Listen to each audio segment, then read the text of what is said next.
I guess one always wonders how one gets into art. Uh, there was never any getting into art. It was a born thing in the family. Uh, since my father was an artist and my uncle was an artist and my grandmother and my aunt were both designers, it was something that I thought everybody did. But I did find that there was some questions involved in the process, and usually my father answered these questions. As far as technique is concerned, that was long in coming because, like with anything that's worthwhile, it isn't done just overnight. My dad was very patient with me and he taught me color. He was wonderful at color. He was a sculptor, but he was also very interested in painting.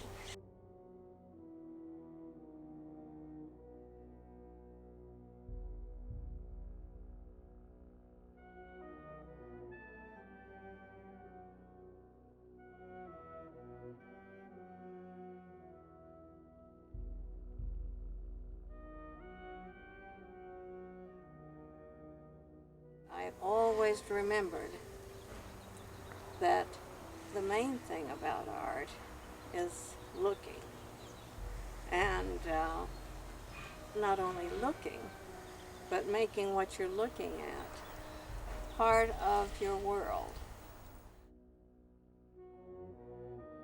That little bug represents me when I'm the happiest, when I'm out there looking at the moon all by myself, all one. And I felt that it was a poetic symbol of the perhaps the beauty of the universe. Most of my work has not been shown to anyone. What art you will see of mine is really a very private world, and as all private worlds are, some of it is meant for no one particular eyes but my own.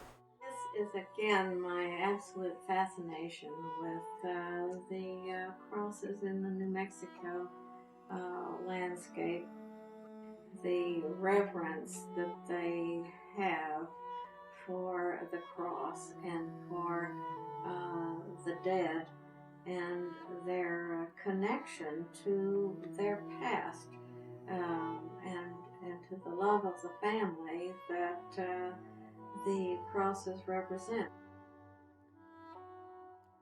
Manifest destiny.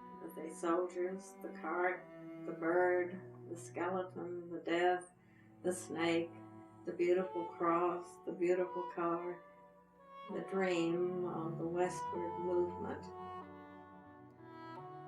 Before we can really transcend this world, we have to divest ourselves of all of our trappings. Skeleton figure was hanging in one of the stalls, and I thought it was such a wonderful contrast to the living figures of all of the fruits and vegetables.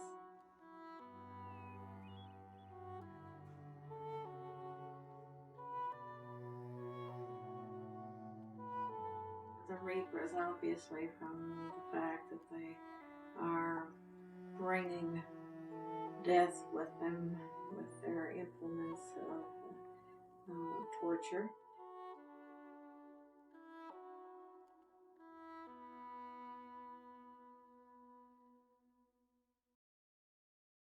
Escapes into my own private world. In the evening, when we would be sitting by the stream with a firelight and the moon coming up, I would doze off in a dream, and I would see one of my favorite friends from my fairy tale days, the Sandman.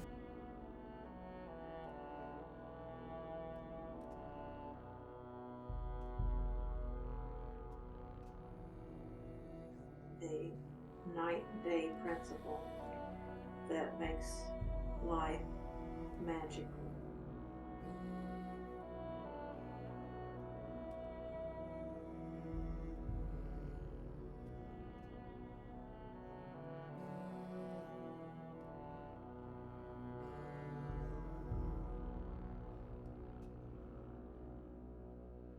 Thinking about memories of things past, I thought, what is it that stirs those memories?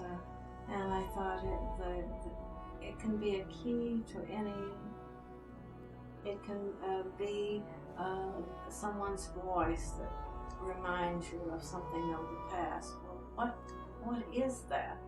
And I use the blocks as perhaps the mind, where these things are caught, and the key of the sensations turns those blocks so that they start moving, and the things of the past start floating in on you.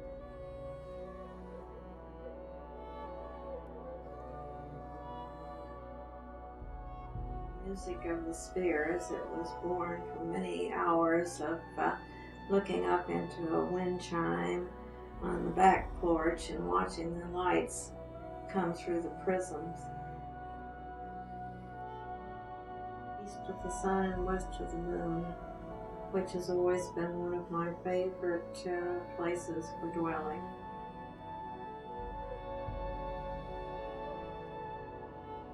My birds, which are always, to me, the lark ascending.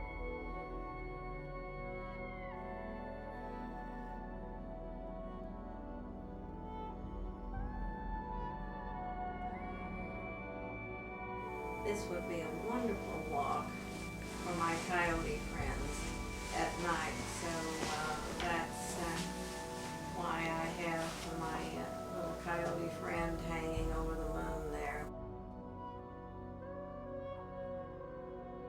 Wheel of life is a constant rotation of life from death to birth and back again. Hollow, the bringer of the morning, the bringer of resurrection and life.